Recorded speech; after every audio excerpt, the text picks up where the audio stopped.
Yung ganitong luto ng kamote ang gawin naman ninyo, siguradong mapapaulit kayo. Pwede nyo rin tong ibenta, dagdag sa inyong pagkakakitaan at talaga namang napakadali lang din itong gawin. Una nga ay lagayin muna natin ang kamote, balatan at durugin. Dito pala ay gagamit lang tayo ng isang pirasong kamote, tumitimbang ng 1/4 kilo. Pagkatapos ng madurog ay naglagay na nga tayo ng 1/4 cup all-purpose flour. At itong ube condensed, mga 1/4 cup lang din. And i-mix lang natin ng maigi hanggang sa mag-well combined ang lahat. Dito pala ay pwede rin kayo gumamit ng plain na condensed lang, tapos maglagay na lang kayo ng ube flavoring kasi medyo pricey din talaga yung ube na condensed. At na-firm na nga yung ating dough. Ngayon naman ay magtatakal tayo. Yung servings ko pala dito ay tagda 2 kutsara. Medyo malaki yung aking ube cheese roll. Kadalasan pag pambenta ay 1 kutsara lang yung servings. Bibilugin lang natin to lahat hanggang sa matapos. Dito pala ay gagamit ako ng 3 klase ng cheese para matikman ko lahat kung alin yung masarap. Chere! At pagka nabilog na nga ay fa-flatten na natin para lagyan na natin ng palaman. At ang una kong nilagay ay itong malaking bar ng melted cheese para sa ating unang bilog. Hilot-hilutin lang natin hanggang sa mag-close yung lagusan. Cheret, hindi pala siya bilog, oblong pala. At ganyan nga yung itsura niya. Ang cute lang tingnan, parang waffle. Ngayon naman ay maglalagay tayo ng mozzarella cheese. Paborito ko kasi ito yung nasa pizza. Same process lang kaso malapad ito kaya i-roll muna natin bago natin ipalaman dito sa ating kamote. At ang iba ay regular cheese lang. Kahit anong cheese naman pwede. Kahit anong palaman pwede. Pagkatapos ay kumuha tayo ng isang malinis na bowl at magbati tayo ng isang itlog. I-coat lang natin dito lahat ang kamote roll. Pagkatapos ay i-coat din natin sa breadcrumbs. Sa recipe pa lang ito ay nakagawa lang tayo ng 8 rolls sa tagda 2 kutsara ang servings. At habang nagko-coat nga tayo ay dapat nagpainit na tayo ng mantika para diretso prito na, pero dapat ay hindi ganoon kainit yung mantika para hindi agad masunog yung breadcrumbs. Pagkalagay lahat sa mantika ay ikot-ikutin naman natin ito para pantay yung pagkaluto or yung pagka-brown niya. Mas maganda kung naka-deep fry ito kaso kulang kami sa mantika, charot. At kapag ganito na nga ang itsura ay luto na nga ito. Haunin muna natin at patuyuin yung mantika bago tayo mag-plating. At nung lumamig na nga ay hiniwa ko na agad yung may melted cheese. Tiningnan ko kung anong nangyari. Syempre bago hiwain, sound check muna.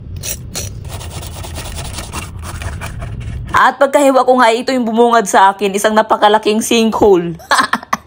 Nawala yung melted cheese. Kahit sobrang laki yung nilagay ko, as in natunaw talaga siya, oh. May natutunan ako dito, hindi pala maganda yung melted cheese sa mga ganito. At ito naman yung laman ng may mozzarella cheese. Andyan naman yung cheese, kaso sobrang nipis. Dapat pala mas maraming mozzarella cheese pa ang ilagay para talaga mas masarap pa siya tingnan.